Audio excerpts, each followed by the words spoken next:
Hello എല്ലാ കൂട്ടുകാർക്കും നമ്മളെ പുതിയൊരു വീഡിയോയിലേക്ക് സ്വാഗതം കേട്ടോ. അപ്പോൾ രാവിലത്തെ ബ്രേക്ക്ഫാസ്റ്റ് ഉണ്ടാക്കാനുള്ള പരിപാടിയിലാണ് ഞാൻ. അപ്പോൾ നമ്മളെ മസാലക്കൂട്ടൊക്കെ ഇവിടെ റെഡി ആയിട്ട് വെച്ചിട്ടുണ്ടായിരുന്നു. അപ്പോൾ വിചാരിച്ചെന്നാൽ മസാല ദോശ ഉണ്ടാക്കാമെന്ന് കേട്ടോ.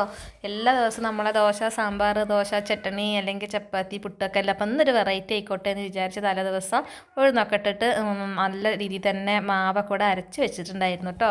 അപ്പോൾ എന്നാൽ ആ മാവിലേക്ക് കുറച്ച് വെളിച്ചെണ്ണ ഒഴിച്ച് കൊടുക്കുന്നുണ്ട്, കുറച്ച് നെയ്യും കൂടി ഞാൻ ഒഴിച്ച് കൊടുക്കുന്നുണ്ട്. അതായത് നമ്മൾ നോൺ സ്റ്റിക്കിലാണല്ലോ ഉണ്ടാക്കുന്നത്, നോൺ സ്റ്റിക്ക് പാത്രത്തിലാണ് ഉണ്ടാക്കുന്നത്. അപ്പോൾ അത് ഇങ്ങനെ അതിൽ എണ്ണ പുരട്ടാൻ പാടില്ല. അപ്പോൾ നമ്മൾ മാവിൽ കുറച്ച് ഓയിൽ സംഭവങ്ങളൊക്കെ ഒഴിച്ച് കൊടുത്ത് കഴിഞ്ഞാൽ ഒരു പ്രത്യേക ടേസ്റ്റാണ് കേട്ടോ. അപ്പോൾ പിന്നെ മാവുകളൊക്കെ നന്നായിട്ട് മിക്സ് ചെയ്തതിന് ശേഷം നമുക്ക് ദോശ ചുട്ട് തുടങ്ങാം. അപ്പോൾ മസാല ദോശേൻ്റെ മസാല ഞാൻ അവിടെ ആദ്യം മാറ്റി വെച്ചിട്ടുണ്ടായിരുന്നു കേട്ടോ. അപ്പോൾ വീഡിയോ എടുക്കേണ്ട ഒരു ധാരണ എനിക്ക് ഉണ്ടായിട്ടുണ്ടായിരുന്നില്ല. അപ്പോൾ ഞാൻ ചെറുതായിട്ടൊന്ന് പറഞ്ഞുതരാം കേട്ടോ. ക്യാരറ്റും ഉരുളക്കിഴങ്ങും കൂടി ഇത്തിരി മഞ്ഞൾപ്പൊടി ഉപ്പ് ഇട്ടിട്ട് വേവിച്ചെടുത്തു. പിന്നെ നമ്മൾ സവാളയും പിന്നെ ഇഞ്ചി, വെളുത്തുള്ളി, പച്ചമുളകും കൂടി നന്നായിട്ട് വഴറ്റി അതിലേക്ക് ഇത്തിരി സാമ്പാർ പൊടി ഇട്ട് കൊടുത്തിട്ടുണ്ട്. പിന്നെ ആവശ്യത്തിന് ഉപ്പ് ഇട്ടിട്ട് പിന്നെ നമ്മൾ ഈ ക്യാരറ്റ് ഉരുളക്കിഴങ്ങും കൂടി വേവിച്ചതും കൂടി ഇട്ട് കൊടുത്തിട്ട് ഇത്തിരി മല്ലിച്ചപ്പും ഇട്ട് കൊടുത്തിട്ടുണ്ട്. അപ്പോൾ നമ്മളെ മസാല അവിടെ സൂപ്പറായിട്ട് തന്നെ വന്നിട്ടുണ്ടായിരുന്നു കേട്ടോ. പിന്നെ നമ്മൾ എണ്ണ ഒഴിച്ചിട്ടാണല്ലോ ഉള്ളി വഴറ്റുക. ആ സമയത്ത് ഇത്തിരി നല്ല ജീരകം കൂടി ഇട്ട് കൊടുത്തിട്ടുണ്ടായിരുന്നു കേട്ടോ. അപ്പോൾ അത് നമ്മൾ ദോശയൊക്കെ നല്ല പരത്തിയിട്ട് തന്നെ വന്നിട്ടുണ്ട്. ഇനി അത് ഏകദേശം ഇങ്ങനെ മുരിഞ്ഞ് വരുന്ന സമയത്ത് നമുക്ക് ഇത്തിരി നെയ്യും കൂടി ഒന്നുണ്ട് തടവി കൊടുക്കുക. പിന്നെ നമ്മളെ മസാലയും കൂടി ഇട്ട് കൊടുത്ത് കഴിഞ്ഞാൽ നല്ല മസാല ദോശ റെഡിയാവും കേട്ടോ. പിന്നെ അതിങ്ങനെ മടക്കി ആ ഒരു ലെവലിൽ വരുമ്പോൾ കാണാൻ തന്നെ ഒരു ഭംഗിയല്ലേ. പിന്നെ ഇതുപോലെ കാക്കി കൊടുത്ത് കഴിഞ്ഞാൽ നമ്മളെ മക്കൾക്കൊക്കെ ഭയങ്കര ഇഷ്ടമാണ് കേട്ടോ. അപ്പോൾ ഇത് നമ്മളെ മസാല ദോശയൊക്കെ ഇവിടെ റെഡി ആയിട്ടുണ്ട്. ഇനി ചൂടോടെ കഴിക്കുകയാണെന്നുണ്ടെങ്കിൽ അടിപൊളിയാണ് കേട്ടോ. പിന്നെ നമ്മളെ തലേ ദിവസത്തെ കുറച്ച് സാമ്പാറും ഇരിപ്പുണ്ടായിരുന്നു. പിന്നെ ഞങ്ങളെ ചായകുടീൻ്റെ സമയമാണ് കേട്ടോ. മക്കളൊക്കെ ഉണ്ടായിട്ടുണ്ടായിരുന്നു ഒന്ന്. അപ്പോൾ ഞങ്ങളെ ചായകുടിയൊക്കെ കഴിഞ്ഞതിന് ശേഷം പിന്നെ പാത്രം കഴുകലും സംഭവങ്ങളൊക്കെ കഴിഞ്ഞതിന് ശേഷം ഒന്ന് തൊടിയിൽ കുറച്ച് പണിയുണ്ട് കേട്ടോ. അപ്പോൾ തൊടിയിൽ എന്താ വെച്ചാൽ നമ്മളെ കുറച്ച് ഓലകൾ വീണ് കിടന്നിട്ടുണ്ടായിരുന്നു. അപ്പോൾ നമ്മളെ മഴക്കാലത്തേക്കൊക്കെ വേണ്ടിയിട്ടുള്ള ഒരു കരുതലാണല്ലോ ഓലക്കൊടി ഉണ്ടാക്കി വെക്കുക എന്നുള്ളത്. നമ്മൾ സാധാരണ വിറകടുപ്പ് വെക്കുമ്പോൾ തന്നെ നമുക്ക് വിറകുകളൊക്കെ ശേഖരിച്ച് വെക്കേണ്ടതുണ്ട്. അപ്പോൾ എന്നാൽ ഓലക്കൊടി എന്നത് വെട്ടിരിഞ്ഞിട്ട് ചൂട്ടാക്കി വെക്കുകയാണ് കേട്ടോ. അപ്പോൾ അതിന് വേണ്ടിയിട്ട് ഞാൻ എന്താ വാഴനാര് എടുത്തിട്ടുണ്ടായിരുന്നു കേട്ടോ. ഒന്നിട്ട് നനച്ചെടുത്ത് കഴിഞ്ഞാൽ നമുക്ക് കയറിന് പകരമായിട്ട് കെട്ട ഒരു കൊല്ലം വരെ ഈ വാഴനാര് വെച്ച് കെട്ടിക്കഴിഞ്ഞാൽ ഒരു കുഴപ്പം ഉണ്ടാവില്ല കേട്ടോ നമ്മളെ ഓലക്കൊടി ചുട്ടിനൊന്നും. അപ്പം പിന്നെ ഓലക്കൊടിയൊക്കെ വെട്ടിരിക്കുകയാണെന്നുണ്ടെങ്കിൽ കുറച്ച് രാവിലെ തന്നെയാണ് കേട്ടോ നല്ലത്. കാരണം എന്താ വെച്ച് കഴിഞ്ഞാൽ വെയിലൊക്കെ ആയി കഴിഞ്ഞാൽ അതിന് ഭയങ്കര ബലമായിരിക്കും. അപ്പോൾ നമുക്ക് അത് വെട്ടിരിയാൻ കുറച്ച് ബുദ്ധിമുട്ടായിട്ട് തോന്നും. അപ്പോൾ രാവിലെ കുറച്ച് നേരത്തെ തന്നെ അങ്ങോട്ട് ഇറങ്ങിയിട്ടുണ്ട് കേട്ടോ. അപ്പോൾ നമ്മളെ പറമ്പിൽ ആകെ 2 തെങ്ങന്നെ ഉള്ളൂ കേട്ടോ. ആ തെങ്ങന്നെ നമുക്ക് ആവശ്യമായിട്ടുള്ള ഓലയും തേങ്ങയൊക്കെ തരുന്നുണ്ട്. അപ്പോൾ ഉള്ളത് ഒന്നുകൊണ്ട് വൃത്തിയിലുണ്ട് എടുത്ത് വെക്കാമെന്ന് വിചാരിച്ചിട്ടാണ്. പിന്നെ മടലും കാര്യങ്ങളൊക്കെ അവിടെ കിടക്കട്ടെ, അതൊന്നും ശരിക്കും ഉണങ്ങിയിട്ടില്ല കേട്ടോ. അപ്പോൾ അതൊക്കെ ഒന്ന് ചെറുതാക്കിയിട്ട് നല്ലോണം ഉണങ്ങിയതിന് ശേഷം പിന്നെ വീട്ടിലേക്ക് കൊണ്ടുപോവുക. ഓലക്കൊടിയൊക്കെ അവിടെ ഒക്കെ ഒന്ന് വെട്ടിയിരിഞ്ഞിട്ട് അത് ചൂട്ടാക്കിയിട്ടും കൊണ്ടുപോവുകയാണ്. പിന്നെ കൂട്ടുകാർക്ക് ഇന്നത്തെ വീഡിയോ ഇഷ്ടമാവില്ല എന്നൊന്നും അറിയില്ല കേട്ടോ. എന്തായാലും ഇഷ്ടമാണെന്നുണ്ടെങ്കിൽ ഒന്ന് ലൈക്ക് ചെയ്യുമെന്ന് വിചാരിക്കണോ. അപ്പോൾ ഈ പണി കണ്ടിട്ട് നല്ല മക്കൾക്ക് ഇഷ്ടമായിട്ടെന്നാണ് തോന്നുന്നത്. അപ്പോൾ ചിന്നപ്പൻ്റെ അടുത്ത് വന്നിട്ട് വെട്ടുകത്തിന് വാങ്ങിയിട്ടോ, ഇനി ഞാനൊന്ന് നോക്കട്ടെ എന്ന് പറഞ്ഞ് അങ്ങനെ ഓള് വെട്ടിരിയാൻ നോക്കുകയാണ് കേട്ടോ. എവിടെ അതിനെക്കൊണ്ട് വല്ലാത്തൊന്നും സാധിച്ചിട്ടില്ല. എൻ്റെ പണികളവിടെ നിൽക്കുകയാണ്. വെയിൽ ചൂടാകുമ്പോഴേക്കിന് ഇവിടെ നിന്ന് പോകണം എന്നുള്ള ഉദ്ദേശത്തോട് കൂടിയിട്ട് ഞാനത് വാങ്ങിയിട്ട് ഞാൻ തന്നെ ചെയ്യാൻ കേട്ടോ. അപ്പോൾ ഇത് കണ്ടോ, ഇത്ര ചൂട്ട് നമുക്ക് കിട്ടിയിട്ടുണ്ട് കേട്ടോ. രാവിലത്തെ ചായയോടി കഴിഞ്ഞ് ഇറങ്ങിയതിനെ കൊണ്ട് തന്നെ ഉച്ചയ്ക്കത്തുള്ളതൊന്നും ഒരുക്കിയിട്ടുണ്ടായിരുന്നില്ല കേട്ടോ. അപ്പോൾ ഞാൻ ചോറ് റൈസ് കുക്കറിലേക്ക് ഇറക്കി വെച്ചിട്ടുണ്ട്. പിന്നെ കുറച്ച് മീൻകറി മത്തി ഇരിപ്പുണ്ടായിരുന്നു. അതൊക്കെ തലേ ദിവസം നന്നാക്കി വെച്ചിട്ടുണ്ടായിരുന്നു കേട്ടോ. അപ്പോൾ മത്തി ഒന്നാണ്ട് വറ്റിച്ചെടുക്കാമെന്നാണ് വിചാരിക്കുന്നത്. അപ്പോൾ അതിന് വേണ്ടിയിട്ട് വെളിച്ചെണ്ണ ഒഴിച്ച് കൊടുത്തിട്ടുണ്ട്. പിന്നെ നമ്മളെ മീനിൻ്റെ മണമൊക്കെ കുറച്ച് കുറയ്ക്കാൻ വേണ്ടിയിട്ട് ഇത്തിരി ഉലുവ ഇട്ട് കൊടുക്കുന്നുണ്ട്. അതിന് ശേഷം നമ്മളെ സവാള, ഇഞ്ചി, വെളുത്തുള്ളി ഒക്കെ ഇട്ട് കൊടുക്കുകയാണ് കേട്ടോ. അത്യാവശ്യം വഴന്ന് വരുന്ന സമയത്തിന് നമ്മളൊരു തക്കാളി അരച്ചതും കൂടി ഇട്ട് കൊടുക്കുന്നുണ്ട്. പിന്നെ നമുക്ക് അതിലേക്ക് ആവശ്യമായിട്ടുള്ള മുളക് പൊടി, മഞ്ഞൾപ്പൊടി ഒക്കെ ഇട്ട് കൊടുക്കട്ടെ. തക്കാളി നന്നായിട്ടൊന്ന് വഴരട്ടെ.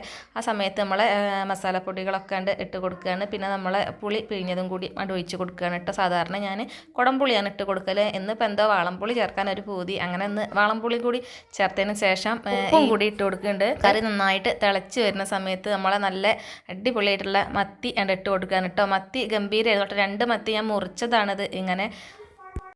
പിന്നെ നമ്മളെ മീനൊക്കെ നന്നായിട്ടൊന്നുണ്ട് ഇളക്കി കൊടുത്തതിന് ശേഷം അടച്ച് വെച്ചിട്ട് നല്ലോണം ഒന്നുണ്ട് വേവിക്കാം. പിന്നെ കുറച്ച് കൂന്തലുണ്ടായിരുന്നു കേട്ടോ. നമുക്കത് ഫ്രൈ ചെയ്യാം. അപ്പോൾ അതിന് വേണ്ടിയിട്ട് കുറച്ച് മുളക് പൊടി ഇട്ട് കൊടുത്തിട്ടുണ്ട്. പിന്നെ ഒക്കെ ക്ലീനാക്കി നല്ല ചെറിയ കഷ്ണങ്ങളാക്കിയതാണ് കേട്ടോ. പിന്നെ കുറച്ച് മഞ്ഞൾപ്പൊടി ഇട്ട് കൊടുക്കുന്നുണ്ട്, കുറച്ച് ഉപ്പ് ഇട്ട് കൊടുക്കുകയാണ്, പിന്നെ ഇത്തിരി നമ്മളെ കോൺഫ്ലവർ ഉണ്ടല്ലോ അതും കൂടി ഇട്ട് കൊടുക്കുന്നുണ്ട്, പിന്നെ കുറച്ച് ഇഞ്ചി വെളുത്തുള്ളി ഒന്ന് കല്ലിലിട്ട് കുത്തി ചതച്ചതാണ് കേട്ടോ അതും കൂടി ഇട്ട് കൊടുക്കുന്നുണ്ട്. നന്നായിട്ട് മിക്സ് ചെയ്യട്ടെ. ഒരു 5 മിനിറ്റ് ഇരിക്കാനുള്ള സാവകാശമുള്ളൂ കേട്ടോ. കാരണം എന്ന് വെച്ചാൽ അന്ന് കുറച്ച് നേരം വൈകിയിട്ടുണ്ട്. പിന്നെ ഞാൻ ചോറ് അവിടെ തിളപ്പിക്കാൻ വെച്ചിട്ടുണ്ടായിരുന്നു കേട്ടോ. അരി ഇട്ടതായിരുന്നു. അപ്പോൾ റൈസ് കുക്കറിലേക്കാണ് മാറ്റി വെക്കുകയാണ്. പിന്നെ നമ്മൾ മീൻ ഫ്രൈ ചെയ്യാനുള്ള പരിപാടിക്ക് നോക്കുകയാണ്. അപ്പോൾ ഒരു പാനിലേക്ക് എണ്ണ ഒഴിച്ച് കൊടുത്തിട്ടുണ്ട്. പിന്നെ നമ്മളെ കൂന്തളുണ്ടല്ലോ മസാല പരട്ടി വെച്ചിട്ടുണ്ടായിരുന്നത് അതും കൂടി അതിൻ്റെ ഇട്ട് കൊടുക്കുകയാണ് കേട്ടോ. ഒറ്റ ട്രിപ്പിനുള്ളതേ ഉള്ളൂ, അധികമൊന്നും ഉണ്ടായിട്ടുണ്ടായിരുന്നില്ല. പിന്നെ നമ്മൾ കൂന്തളൊക്കെ ഫ്രൈ ചെയ്യുകയാണെന്നുണ്ടെങ്കിൽ ഇങ്ങനെ ഒരു സമയമുണ്ട്. അത് കഴിഞ്ഞാൽ പിന്നെ അത് റബ്ബർ പോലെ ഇരിക്കും കേട്ടോ. അപ്പോൾ വല്ലാതെ വേവൊന്നും ഇപ്പോൾ കൂന്തളിന് ഇല്ല. അപ്പോൾ ഒന്ന് നന്നായിട്ട് ഒന്ന് ഇളക്കിയാണ്ട് എല്ലാ ഭാഗത്തേക്കും എണ്ണ ആവണ രീതിയിൽ ഒന്ന് വെച്ച് കൊടുക്കുന്നുണ്ട് കേട്ടോ. അപ്പോഴത്തേക്ക് നമ്മൾ മീനൊക്കെ ഒന്ന് തുറന്ന് നോക്കുന്നുണ്ട്. കുറച്ച് കൂടി ഒന്നൊരു വെന്തോട്ടെ എന്ന് വിചാരിച്ചിട്ട് ഒന്ന് അടച്ച് വെക്കുകയാണ് കേട്ടോ. അപ്പോഴത്തേക്ക് നമ്മളെ കറിയൊക്കെ വെന്ത് തുടങ്ങിയിട്ടുണ്ടായിരുന്നു കേട്ടോ. അപ്പോൾ ഞാൻ ഇത്തിരി ഉപ്പ് നോക്കുന്ന സമയത്ത് ഉപ്പ് ഇത്തിരി കുറവായിട്ട് തോന്നി. 2 പ്രാവശ്യം കുറച്ചും കൂടി ഉപ്പ് ഇട്ട് കൊടുക്കണം കേട്ടോ. നമ്മൾ കുറഞ്ഞ് കഴിഞ്ഞ് കഴിഞ്ഞാൽ ഇട്ട് കൊടുക്കുക, പിന്നെ കൂടി കഴിഞ്ഞാലല്ലേ ഒന്നിനും പറ്റാത്തത്. അപ്പോൾ ഞാൻ കുറച്ചുകൂടി ഉപ്പ് ഇട്ട് കൊടുക്കുന്നുണ്ട് കേട്ടോ. പിന്നെ വെന്ത് കഴിഞ്ഞ് മീനിൻ്റെ മുകളിലേക്ക് നമുക്ക് കുറച്ച് പച്ച വെളിച്ചെണ്ണയും കൂടി ഒഴിച്ച് കൊടുത്ത് കഴിഞ്ഞാൽ നമ്മളെ മീൻ കറിക്ക് ഒരു പ്രത്യേക ടേസ്റ്റ് തന്നെയാണ് കേട്ടോ. പിന്നെ കറിവേപ്പില ഉണ്ടായിട്ടുണ്ടായിരുന്നില്ല, കറിവേപ്പില മസ്റ്റാണ്, പക്ഷെ ഒന്നും ഇല്ലാത്തത് കാരണം ഞാൻ ഇട്ട് കൊടുക്കണില്ല. പിന്നെ നമുക്ക് വേണ്ടത് കുറച്ച് ഉപ്പേരി ഉണ്ടാക്കണം കേട്ടോ. അപ്പോൾ കുറച്ച് പയർ ഇരിക്കുന്നുണ്ടായിരുന്നു, പയറും പിന്നെ കുറച്ച് പച്ചക്കായ ഉണ്ടായിരുന്നു കേട്ടോ. അപ്പോൾ ഞാൻ പയർ അരിഞ്ഞിട്ട് മാറ്റി വെക്കുകയാണ്. പിന്നെ പച്ചക്കായും കൂടി ഒന്ന് നുറുക്കിയെടുക്കുന്നുണ്ട്. പയറൊക്കെ നമ്മൾ ഉപ്പേരി വെക്കുകയാണെന്നുണ്ടെങ്കിൽ പയർ കൂടെ ഇത്തിരി വഴുതനങ്ങ ഇടുക, അല്ലെങ്കിൽ പച്ചക്കായ ഇട്ട് കൊടുക്കുകയാണെന്നുണ്ടെങ്കിൽ പയറിന് നല്ല രുചിയാണ് കേട്ടോ. പയർ സ്വന്തം ഉപ്പേരി വെക്കണേക്കാട്ടി രുചിയാണ് ഇങ്ങനെ മിക്സ് ആക്കിയിട്ട് വെക്കുന്നത്. അപ്പോൾ ഞാൻ നോക്കുമ്പോൾ പച്ചക്കായ ഇങ്ങനെ ഇരട്ടക്കായ ആയിട്ടായിരുന്നു കേട്ടോ ഉണ്ടായിരുന്നത്. അപ്പോൾ പഴുത്ത പഴമൊക്കെ ഇങ്ങനത്തെ കഴിക്കാൻ ഭയങ്കര പേടിയായിരുന്നു. അതൊക്കെ ആർക്കെങ്കിലും അങ്ങനെ ഉണ്ടായിരുന്നു, ഇരട്ട കുട്ടികൾ ഉണ്ടാവും എന്നുള്ളൊരു പേടിയായിരുന്നു. കേട്ടോ നല്ല പച്ചക്കായ നല്ല ഫ്രഷ് ആയിരുന്നു. അപ്പോൾ അതിൻ്റെ മുകളത്തെ തോലൊക്കെ നന്നായിട്ട് കളഞ്ഞ് കൊടുക്കുകയാണ്. പിന്നെ നമ്മൾ നുറുക്കിയിട്ട് ഇടുന്നത് ഇത്തിരി മഞ്ഞപ്പൊടി വെള്ളത്തിലേക്കാണ് കേട്ടോ. അപ്പോൾ അതിൻ്റെ കറിയൊക്കെ നന്നായിട്ട് അതിൻ്റെ ഇളകി കിട്ടിക്കോളും. പിന്നെ അതാ ഉപ്പേരി ഉണ്ടാക്കാൻ വേണ്ടിയിട്ട് ചീനച്ചട്ടിയിലേക്ക് വെളിച്ചെണ്ണ ഒഴിച്ച് കൊടുക്കുന്നുണ്ട്. പിന്നെ അതിലേക്ക് ഇത്തിരി കടുക് ഇട്ട് കൊടുക്കുകയാണ്. കടുകൊക്കെ നന്നായിട്ട് പൊട്ടിയിട്ട് വരുന്ന സമയത്ത് ഇതാക്കണം ചെറിയ ഉള്ളി ഇട്ട് കൊടുക്കുന്നുണ്ട്. അതൊന്നും ഇങ്ങോട്ട് മൂത്ത് വരുന്നോട് കൂടി തന്നെ നമ്മൾ കുറച്ച് ക്രഷ് ചെയ്തിട്ടുള്ള നമ്മളെ ഉണക്കമുളക് ഉണ്ടല്ലോ, ഉണക്കമുളക് ഒന്ന് ചതച്ചത് ഇട്ട് കൊടുക്കുകയാണ്. പിന്നെ നമ്മൾ അതിലേക്ക് ഇട്ട് കൊടുക്കുന്നത് ഇത്തിരി മഞ്ഞപ്പൊടിയാണ് കേട്ടോ. അപ്പോൾ നന്നായിട്ടൊന്നുകൊണ്ട് മൂത്ത് വരട്ടെ. ആ സമയത്ത് നമ്മളെ ഉപ്പേരി കഷ്ണങ്ങളുണ്ടല്ലോ രണ്ടും കൂടി മിക്സ് ചെയ്തിട്ടാണ് ഇട്ട് കൊടുക്കുന്നത്. കായ ഇട്ട് കൊടുക്കുക, പയറിട്ട് കൊടുക്കുക. പിന്നെ വലിയ വേവൊന്നും ഉണ്ടാവില്ല കേട്ടോ. വേവാൻ ആവശ്യമായിട്ടുള്ള വെള്ളം കൂടി ഒഴിച്ച് കൊടുക്കുന്നുണ്ട്.